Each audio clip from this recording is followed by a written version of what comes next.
कन्हैया तुम तो काले हो, तुम्हारा रंग काला है। कन्हैया तुम तो काले हो, तुम्हारा रंग काला है। तुमने काली काऊ का दूध पिया, तुमने इसलिए काले हो, तुम्हारा रंग काला है। कान्हा तुम तो काले हो, तुम्हारा रंग काला है। तुमने काली रात में जन्म लिया, तुमने काली रात में जन्म लिया। तुम इसलिए काले हो, तुम्हारा रंग काला है। कन्हैया तुम तो काले हो, तुम्हारा रंग काला है। तुमने काले सांप को मार दिया, तुमने काले सांप को मार दिया। तुम इसलिए काले हो, तुम्हारा रंग काला है। कन्हैया तुम तो काले हो, तुम्हारा रंग काला है। बोलिए कन्हैया लाल की जय। सुखदेव जी ने जब व्यास जी के शिष्यों से श्लोक सुने तो उनके मन में निर्गुण उपासना के साथ साथ भगवान श्री कृष्ण की कथा सुनने की, लीला सुनने की, उन माधुर्य प्राप्त श्लोकों की स्टडी करने की इच्छा हुई। तो उन्होंने क्या किया, सुखदेव जी के मन में आशंका थी कि कन्हैया जब मांगेगा तो मैं क्या दूंगा। इस श्लोक से सुखदेव जी के मन का समाधान हुआ। क्यों? क्योंकि भगवान सिर्फ प्रेम मांगते हैं, शुद्ध प्रेम मांगते हैं और वो कुछ मांगते नहीं हैं। आप जिन श्लोकों का, और फिर उन्होंने उन शिष्यों से पूछा, आप जिन श्लोकों का गान कर रहे हो वो श्लोक किसने रचे हैं, किसने बनाए हैं? तो शिष्यों ने कहा हम व्यास जी के शिष्य हैं और व्यास नारायण जी ने हमें ये मंत्र दिए हैं और उन्होंने 18,000 श्लोक का भागवत पुराण बनाया है। ऐसे 18,000 श्लोक हैं। तो फिर सुखदेव जी को इस भागवत पुराण को सुनने की इच्छा हुई। कन्हैया की लीला सुनकर उनका चित्त आकर्षित हुआ। निर्ग्रंथ सुखदेव जी की भागवत शास्त्र के अध्ययन की इच्छा हुई। सुखदेव जी व्यासाश्रम में आए। पिताजी को उन्होंने साष्टांग प्रणाम किया। व्यास जी ने सुखदेव जी को गले लगा लिया। व्यास जी ने सुखदेव जी को भागवत का अध्ययन कराया। इस ग्रंथ के सच्चे अधिकारी आत्मा में लीन रहने वाले ब्रह्म ज्ञानी।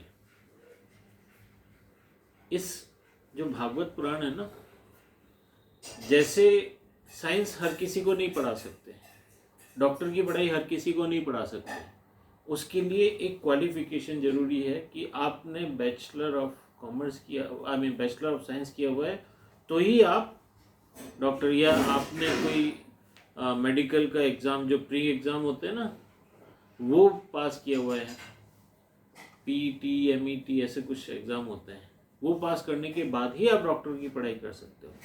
इसी तरीके से ये जो भागवत ग्रंथ है, इसके लिए भी कुछ क्वालिफिकेशन जरूरी है, इसका अधिकारी बनने के लिए। हर विद्या का अधिकारी होना जरूरी है। और अधिकारी होने का मतलब क्या है कि उसने एक मिनिमम क्वालिफिकेशन कर रखी है। तो इस ग्रंथ के सच्चे अधिकारी आत्मा में लीन रहने वाले ब्रह्मज्ञानी है। असली में इसका मजा किसको आएगा?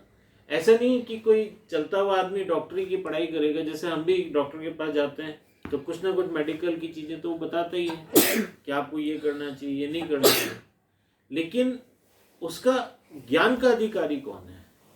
तो ज्ञान का अधिकारी वो होता है जो आत्मा में लीन रहने वाला ब्रह्मज्ञानी हो,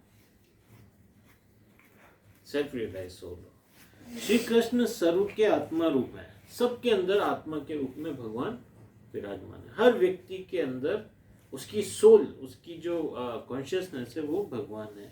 आत्मा राम ऐसे सुखदेव जी महाराज लंगोट छोड़ते हैं पर श्री कृष्ण कथा नहीं छोड़ते हैं। ऐसे ब्रह्म ज्ञानी व्यक्ति जिसको सब में परमात्मा दिखते हैं, उनको भी भगवान श्री कृष्ण के कथा के अंदर प्रेम हो जाता है।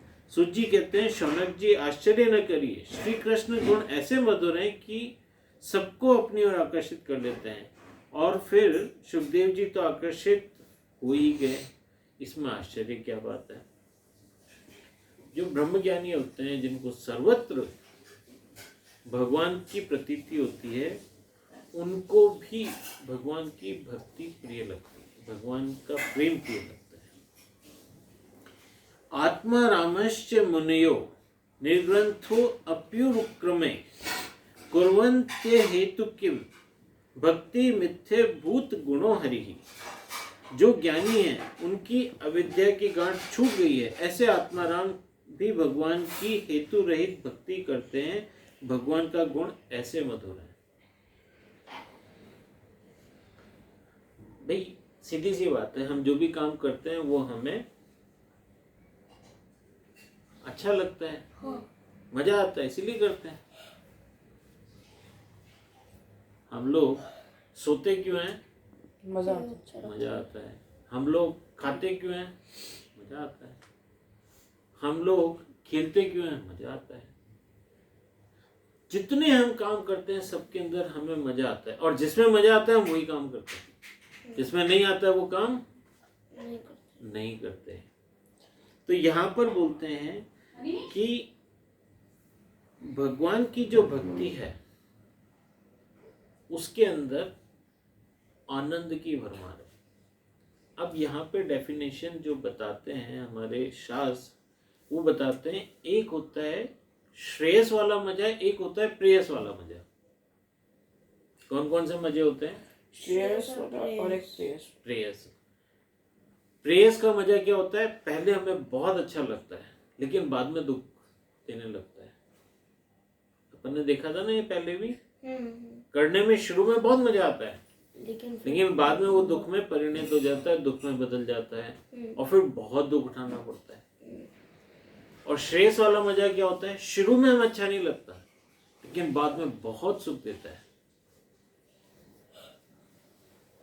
अब इसका उदाहरण देखें, पढ़ना और खेलना। बच्चों के लिए तो ये दो चीजें हैं।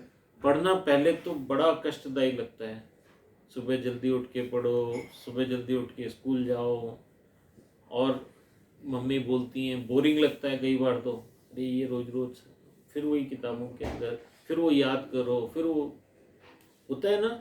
पढ़ाई के अंदर शुरू में अच्छा नहीं लगता लेकिन पढ़ लिख करके जब कोई आदमी विद्वान बन जाता है, जब उसकी अच्छी नौकरी लग जाती है, जब उसको उस पढ़ाई के कारण समाज के अंदर प्रतिष्ठा मिलती है, समाज के अंदर एक पहचान मिलती है, समाज के अंदर उस व्यक्ति को उसकी विद्या के कारण लोग एक ओहदा देते हैं, एक इज्जत देते हैं, तो उस व्यक्ति को बहुत अच्छा लगता है। वहीं पर खेलना हमें बहुत अच्छा लगता है शुरू में, लेकिन खेलने से क्या होता है? आपका समय नष्ट हो जाता है। जरूरी नहीं है। नहीं, खेलना एज इन सिर्फ मोबाइल के ऊपर होगा, लेकिन अगर आप ऐसे खेलने की बात करो तो अब खेलने के अंदर आगे भी जा सकते हो। खेलने के अंदर आपको नॉर्मल जॉब से तो बहुत सारे रिस्पेक्ट मिलती है, लेकिन आपको ये मोबाइल का उदाहरण दे सकते हो, लेकिन ये इसमें और आगे जा सकते हो। मैं मोबाइल का उदाहरण दे रहा हूँ। वही उसमें भी रिस्पेक्ट मिलती है, बहुत मिलती है, लेकिन आप अपने खुद को दुख इस फॉर्म में दे रहे हो कि आपका आगे जाके चश्मा लगेंगे या फिर ऐसा कुछ हो गई हो। इस फॉर्म में पापा हमें ऐसा कर। जब आप मोबाइल के ऊपर खेलते हो तो जो रेस्पेक्ट मिलती है ना, वो एक लिमिटेड लोगों को मिलता है। पूरी दुनिया देनी होती है। नहीं बेटा, पूरी दुनिया के अंदर। और अच्छा, अपन इस बारे में पहले भी बात कर चुके हैं, जो डिजिटल रेस्पेक्ट है और जो फिजिकल रेस्पेक्ट है उसमें रात दिन का, जैसे असली के फूल और नकली के फूल होते हैं ना, उतना फर्क है। असली के फूलों के अंदर जो खुशबू होती है, जो उनके गुण होते हैं, जो उनकी कोमलता होती है, वो नकली के फूल कभी नहीं ले सकते। नकली के फूल हमेशा ऐसे डिजिटल दुनिया की जो आपकी प्रसिद्धि है वो, और रियल लाइफ के अंदर जो आपकी प्रसिद्धि है, रियल लाइफ की प्रसिद्धि लॉन्ग लास्टिंग है, डिजिटल लाइफ की प्रसिद्धि शॉर्ट टर्म है, क्षणिक है। वो है क्योंकि मेसी को नहीं, रोनाल्डो को लेते तो रोनाल्डो को सब जानते होंगे, लेकिन अभी किसी अपन मोबाइल प्लेयर का नाम लेते हो इतना ज़्यादा भी नहीं, लेकिन जानते होंगे कि इतना ज़्यादा भी सब नहीं नहीं जानते, सब नहीं जानेंगे। और चलो आपको मैंने बता दिया जनेश, ये प्रसिद्धि में और इस प्रसिद्धि में बहुत फर्क है। नंबर दूसरा, फिजिकली जब आप कोई करियर ऑब्जेक्टिव गेम खेलते हो जिसके अंदर आपकी फिजिकल एक्सरसाइज हो रही है, वो आपकी हेल्थ के लिए भी अच्छा है। और ये जो आप डिजिटल गेम खेलते हो ये आपकी हेल्थ के लिए भी खराब है। हर चीज में जंक फूड और हेल्दी फूड, ये दो कॉन्सेप्ट हमेशा याद रखना, ये हर फील्ड में होते हैं। हम शास्त्रों के अंदर भी ऐसे शास्त्र भी पढ़ सकते हैं जो हमें भूत प्रेतों की सेवा करना, उनकी वो करना सिखाते हैं, और ऐसे शास्त्र भी पढ़ सकते हैं जो हमें भगवान प्राप्ति करा सकते हैं। तो हर चीज में, गेम के अंदर, खाने के अंदर, हमारी पढ़ाई के अंदर, सब जगह पे जंक भी होता है और अच्छा भी होता है। भगवान ने हर चीज को 3 चीजों में कैटेगराइज किया है, सात्विक, राजसिक और तामसिक। तामसिक वो है जो हर चीज को खराब कर देता है, राजसिक वो है जो ठीक ठीक है लेकिन उसका दुष्परिणाम होता है, सात्विक वो है जो हर चीज को अच्छा कर देता है। भगवान ने बोला डोनेशन देते हैं ना, अपन किसी को दान देते हैं, वो भी सात्विक भी हो सकता है, राजसिक भी हो सकता है, तामसिक भी हो सकता है। अब आप बोलोगे डोनेशन में आप तो दे रहे हो, फिर इसके अंदर नुकसान कैसे होगा? भगवान बोलते हैं कुपात्र को अपमान पूर्वक दिया गया दान आपको नुकसान पहुंचाएगा। कोई ड्रग एडिक्ट है, उसको आप तिरस्कार पूर्वक पैसा दे रहे, ले मर खा, अभी पहली बात तो आपने अपमान करके दिया तो वहीं पे नुकसान हो गया, और फिर वो उस पैसे का दुरुपयोग करेगा। अब उसका जो पाप है वो आपके ऊपर चढ़ेगा। दिया तो आपने दान है, उसको पैसे दिए आपने, तिरस्कार पूर्वक दिया गया दान आपको नुकसान पहुंचाता है। इवन आप किसी अच्छे काम में भी दे रहे हैं लेकिन आप उसको अपमानित करके दे रहे हो, वो दान भी ठीक नहीं है। बात भी हो सकता है सही हो, लेकिन आप अपमान करके 10 बार बुलाने के बाद रोज रोज आ जाता है, राम को पकड़िए, अब इस तरीके से आप करके देते हो ना, तो उस दान से भी आपको फायदा नहीं होने वाला है। तो इसी प्रकार से हर चीज के अंदर, गेम के अंदर, सबके अंदर ये क्रम होता है कि राजसिक, तामसिक और सात्विक 3 भाग बनते हैं। तो यहाँ पर ये बोलते हैं कि भगवान की भक्ति जो है वो निर्गुण वाले व्यक्ति को भी अच्छी लगती है। सुखदेव जी उत्तम वक्ता है, जो कुछ जाना है उससे जो जीवन में, आचरण में, व्यवहार में लाते हैं वही उत्तम वक्ता होते हैं। अभी मैं कहूँगा कुछ और करूँगा कुछ, तो मेरे कहने के अंदर से इफेक्ट खत्म हो जाएगा। अगर हम बात तो करें कि हमें भगवान को पाना चाहिए, भगवान की भक्ति करनी चाहिए, और हम खुद नहीं करें, कोई पूजा नहीं करें, कोई माला जाप नहीं करें, कोई संतों को सुनने नहीं जाएं, कोई, मैं करूं नहीं और फिर बोलूं, तो उसका इफेक्ट किसी पे नहीं आएगा। लेकिन अगर हम अपने जीवन के अंदर साधना करते हैं और फिर बोलते हैं तो उसका इफेक्ट सबके ऊपर आता है। एक महात्मा जी थे, उनके पास एक माता जी गई, बोले जी मेरा बेटा है ना, वो शक्कर बहुत खाता है। महात्मा जी ने कहा इसको मेरे पास नेक्स्ट वीक लेके आना, अगले हफ्ते। अगले हफ्ते आए, महात्मा जी ने सामने, बेटा चीनी खाना बंद करो। तो वो लेडी आश्चर्यचकित रह गई, महाराज ये बात तो पिछले वीक ही बोल देते आप। उन्होंने बोला माता जी पिछले वीक तक मैं खुद चीनी खाता था, अब मैंने छोड़ा है, अब मैं इसको बोलूंगा तो इसके ऊपर अब इस बात का असर होगा। इसी प्रकार से अगर हम भगवान की भक्ति नहीं करेंगे और लोगों को बोलेंगे भगवान की भक्ति करो, भक्ति करो, भक्ति करो, कोई नहीं करेगा। लेकिन जब हम करने लगेंगे, हाँ। भक्ति के 9 भक्ति बताइए, 9 तरह की भक्ति होती है। सबसे पहली भक्ति है कथा स्मरण। जब भी कहीं पे कथा जा रही हो तो उसको सुनना। ऐसा बोला गया है, ये जो हमारे कान है ना, वो समुद्र के समान है। किसके समान है? समुद्र। श्रवण समुद्र समाना, कथा तुम्हार सुभग सरी नाना। जो कान है वो तुलसीदास जी ने ये उपमा दी है कि कान तो कैसे हैं? समुद्र की तरह है। और आपकी कथा कैसे? नदियों की तरह जो जाती रहती है, समुद्र में जाती रहती है कंटिन्यूसली। सारी नदियां किसमें जाती हैं? समुद्र। समुद्र में जाके मिलती। कोई भी नदी कहीं से भी होगी, लास्ट में वो समुद्र में जाके मिलेगी। तो जिनके श्रवण समुद्र समाना, कथा तुम्हार सुभग सरी नाना, मतलब अलग अलग तरह की नदियां हैं, वैसी तुम्हारी कथा है। भरे ही निरंतर हो ही न पूरे। और वो कथा सुनते रहते हैं, सुनते रहते हैं, सुनते रहते हैं, फिर भी उनको कभी सेटिस्फेक्शन नहीं मिलता, कभी पूरे भरते ही नहीं है। समुद्र के अंदर इतनी नदियां रोजाना मिलती हैं, समुद्र कभी नहीं भरता। समुद्र उतना का उतना ही रहता है। तो यहाँ पर ये बात बताया कि जो भक्ति का प्रथम चरण है वो है कथा सुनना। कथा तुम्हार सुभग सरी नाना। फिर संतों की सेवा। जो सज्जन पुरुष होते हैं, जो भक्त लोग होते हैं, जो महात्मा लोग होते हैं, उनकी सेवा करना भगवान की भक्ति है। ठीक है।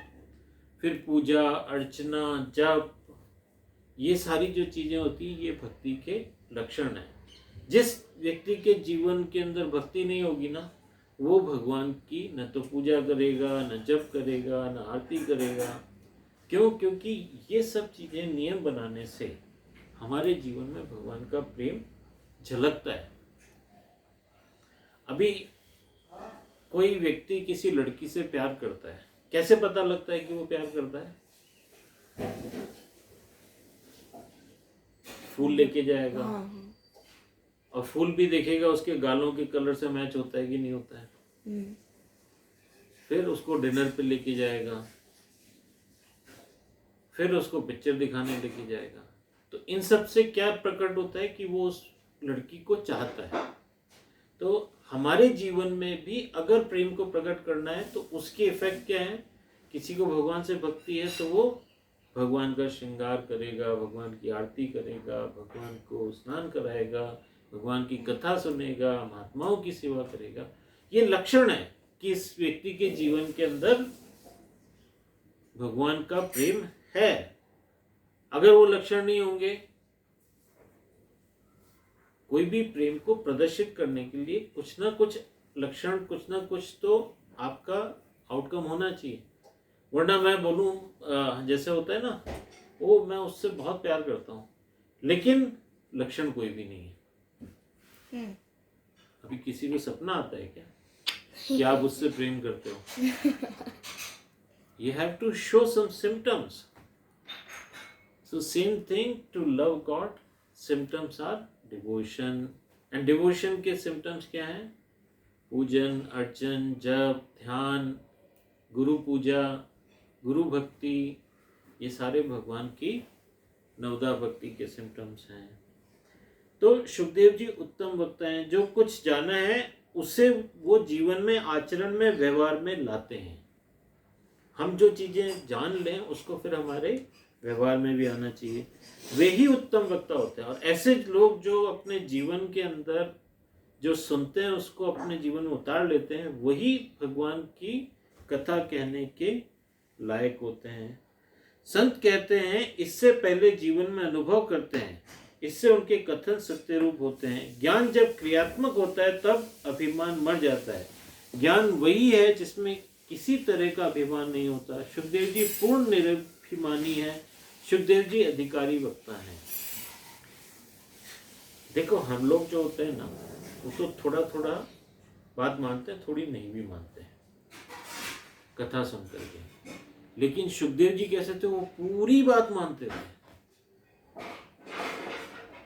हमें जंक फूड नहीं खाना चाहिए तो सुखदेव जी बिल्कुल नहीं खाएंगे, वैसे होते थे। हमें सुबह जल्दी उठना चाहिए, तो सुखदेव जी साल में एक दिन भी लेट नहीं उठेंगे। तो सुखदेव जी के अंदर वक्ता होने की पूर्ण अधिकारिता है, मतलब वो ऑथराइज्ड हैं टू टेल द। क्यों? सुखदेव जी अब ऐसे वक्ता जो पूरी तरीके से परफेक्शन के साथ जो सुना है वो जी रहे हैं, तो फिर उनको ये कथा करने की अथॉरिटी मिल जाती है। वो लोगों को बताना चाहता है कि अगर मैं करूँगा तो तुम भी कर सकते हो। वही बोलते हैं कि if I can do it, you can also do it.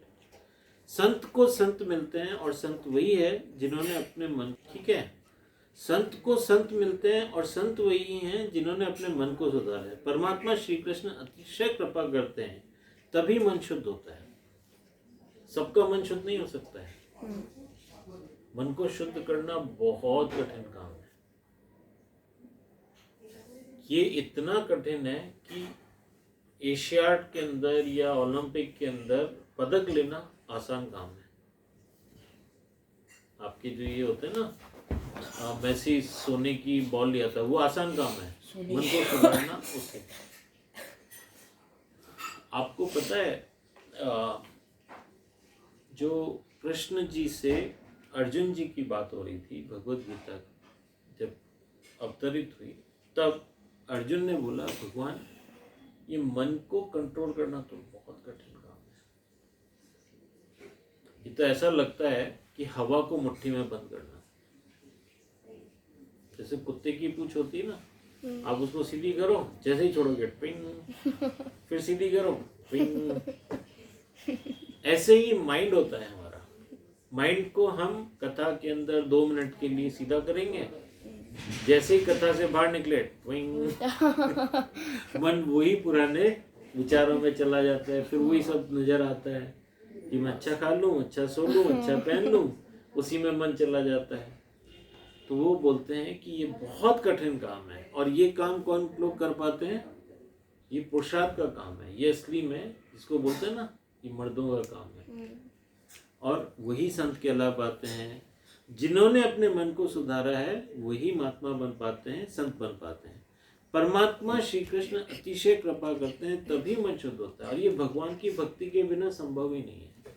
भगवान की बहुत कृपा होती है किसी व्यक्ति के ऊपर, वही अपने मन को शुद्ध कर पाता है, सुधार पाता है। अब यहाँ पे एक सीक्रेट और है, शुद्ध मन माने शांत मन।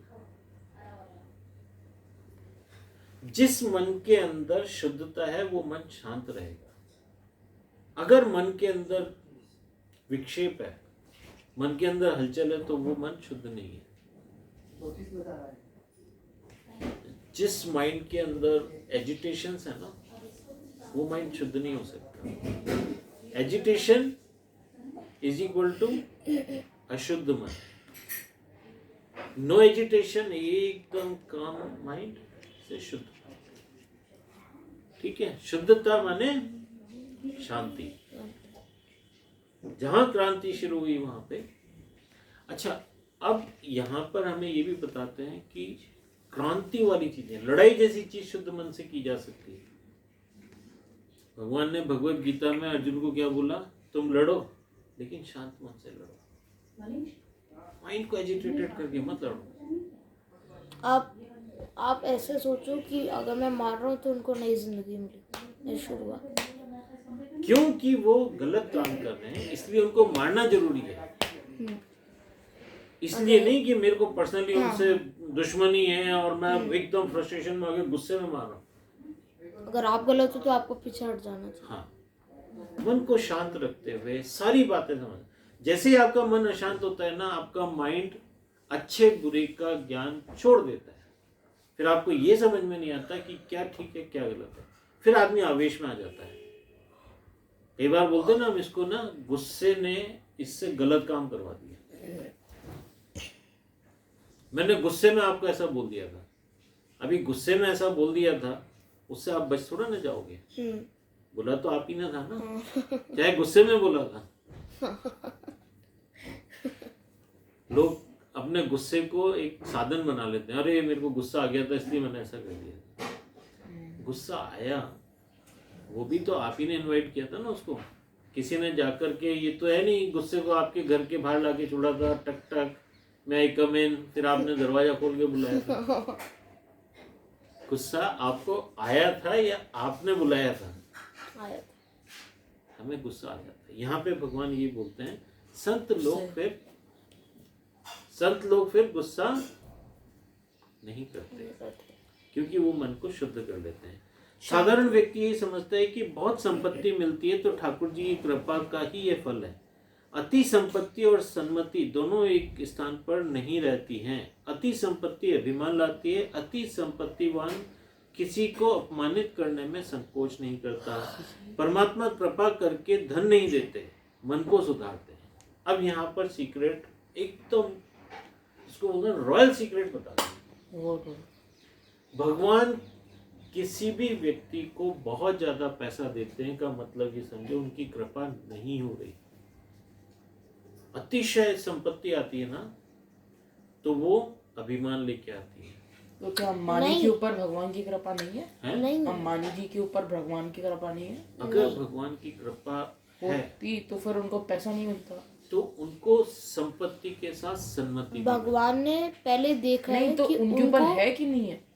भगवान खुद से ही देख लेते हैं। उनके पर्सनल जो उनका अनिल अंबानी या मुकेश अंबानी जो भी हैं, पहले उनके चरित्र को देखो। अगर उनके चरित्र के अंदर मन में शांति है तो भगवान की कृपा है। तो फिर उनको पैसे कैसे मिल रहे हैं? अरे नहीं, क्योंकि उनके देखो अभी भी उनके घर में मंदिर बने हुए हैं। नहीं, इसकी बात को आप समझो दिनेश। यहाँ पे क्या बोलते हैं कि अति संपत्ति और सन्मति दोनों एक स्थान पर रह नहीं पाती, मतलब डिफिकल्ट है। ऐसा नहीं है हो नहीं सकता, हो सकता है लेकिन इट्स वेरी डिफिकल्ट। क्योंकि जब बहुत संपत्ति आती है तो अभिमान अपने आप आ जाता है। पैसे में भगवान को भूल जाते हैं। पहले तो मांगते हैं भगवान से, भगवान ये दे दो, और फिर जब भगवान दे देते भगवान को ही भूल जाते हैं। जो सोर्स आया तो उसको ही भूल जाते हैं। एग्जैक्टली यही होता है। तो ये ऐसा नहीं है कि पैसे के साथ सन्मति रह नहीं सकती। राजा जनक थे, राजा थे, फिर भी उनके अंदर ब्रह्म ज्ञान था। अभी मुकेश अंबानी है, उनकी करंट एग्जांपल लो तो उनके ही घर में मंदिर हैं, वो भी आज पूजा करते हैं। हाँ, पूजा करते हैं, बड़ी अच्छी पूजा होती है, तो आती है, कई बार वीडियो के अंदर आती है। तो ऐसा हम कह सकते हैं कि भगवान की भक्ति इंपॉर्टेंट है, सन्मति ज्यादा इंपॉर्टेंट है वनस्पत संपत्ति। भगवान खुद देख लेंगे आपको। बल्कि यहाँ पे बोला है कि परमात्मा कृपा करके धन नहीं देते। भगवान तो जिस पे कृपा हो जाती है ना, उसको गरीब बना देते हैं, सबको सुधारते हैं। इस जगत में उतना पाप नहीं है जितना पाप मन में रहता है। परमात्मा से बार बार कहिए कि मेरा मन शुद्ध करिए, मेरा मन चंचल है। मन परमात्मा की लीला में रमता है तब धीरे धीरे सुधरता है। तो आज के टाइम पे जितने गरीब हैं सबके ऊपर भगवान की दृष्टि है। अगर वो भक्ति कर रहे, अगर भक्ति नहीं कर रहे तो नहीं होगी। भक्ति नहीं कर रहे तो फिर वो अपने पापों का प्रायश्चित कर। अगर भक्ति कर रहे होंगे तो भगवान खुद से देख लेंगे। अगर जरूरत है तो वो दे देंगे, खुद से ही दे देंगे। अगर नहीं है। अच्छा, एक चीज और है जनेश, पैसा नहीं होना दुख का प्रतीक नहीं है, और पैसा होना सुख का प्रतीक नहीं है। कई पैसे वाले बहुत दुखी रहते हैं, बहुत ज्यादा दुखी रहते हैं। पैसा हो जाने से आपके जीवन में, क्योंकि हमने पहले क्या देखा था, सुबह हम सोते हैं तो सुख के लिए सोते हैं, खाते हैं तो सुख के लिए खाते हैं, पैसा भी चाहते हैं तो सुख के लिए चाहते हैं ना। लेकिन पैसा आने के बाद सुख आई जरूरी नहीं है। इसके कुछ उदाहरण देता हूं। एक बहुत अच्छा बिस्तर आपको आराम दे सकता है, नींद नहीं दे सकता। बहुत सारी किताबें आपको इंफॉर्मेशन दे सकती है, ज्ञान नहीं दे सकती। बहुत सारी दवाइयां आपको आपकी बीमारी के अंदर राहत दे सकती है, लेकिन बीमारी नहीं मिटा सकती। आरोग्य तो जब बीमारी बिल्कुल ही नहीं है उसको आरोग्य बोलते हैं। रोग के अंदर राहत देना आरोग्य नहीं है। रोग हो गया ना, स्वास्थ्य नहीं दे सकती, वो स्वास्थ्य के अंदर कंफर्ट दे सकती है। तो पैसे की एक लिमिटेशन होती है। पैसा आपको बुक्स दे सकता है, ज्ञान नहीं दे सकता। अच्छे साधन दे सकते हैं, सुख नहीं दे सकता। पैसा आपको अच्छी गाड़ी दे सकता है, कंफर्टेबल राइड दे सकता है, लेकिन आपकी जर्नी सुखद होगी ये पैसा नहीं कर सकता। आपको सिखा नहीं सकता गाड़ी। अभी बहुत लग्जरी गाड़ी में मियाँ बीवी लड़ते हुए जा रहे हैं, हम्म। ये क्या फायदा है लग्जरी गाड़ी? वो तो खराब ही हो गई। आपका मूड तो खराब है ना। तो ये जो जीवन के अंदर खुशियां होती हैं वो पैसे से बंधी नहीं होती। हमें लगता है ये पैसे से बंधी है, ये हमारा कंफ्यूजन है। परमात्मा कृपा करके धन नहीं देते, मन को सुधारते हैं। अच्छा, परमात्मा जिन पे कृपा करते हैं ना, वो धन की बजाय मन के ऊपर ज्यादा काम, वो व्यक्ति के मन को सुधारते हैं, मन को प्रेरणा देते हैं, मन को संयमित बनाते हैं। जिसका मन बिगड़ा नहीं है उसका कुछ भी नहीं बिगड़ता। जिसे कुछ भी बिगड़ा हुआ नहीं दिखता, जगत नहीं बिगड़ा है, मन बिगड़ा है। असल में वर्ल्ड खराब नहीं है, हमारा माइंड खराब है। जैसे ही हमारा माइंड अच्छा होता है हमें दुनिया अच्छी लगने लगती है, दिखने लगती है। कदाचित जगत बिगड़ा भी हो तो बिगड़े हुए जगत को कोई नहीं सुधार सकेगा। जो अपने मन को सुधार लेता है उसे जगत में कुछ भी बिगड़ा हुआ नहीं दिख पड़ता। सूर्य नारायण को सब कुछ दिखाई देता है पर अंधकार नहीं दिखाई देता। जिसका मन अत्यंत शुद्ध है उसे सब में परमात्मा का अनुभव होता है। जो मन को सुधार लेता है वह महान बनता है। मन भयभीत है, उसे भय लगता है, तभी यह सुधरता है। साधारण मानव को भय लगता है तब उसके पाप छूटते हैं। मानव को भय लगता है तभी वह भगवान की भक्ति करता है। बोलिए श्री कृष्ण कन्हैया लाल की जय। आज के आनंद की जय।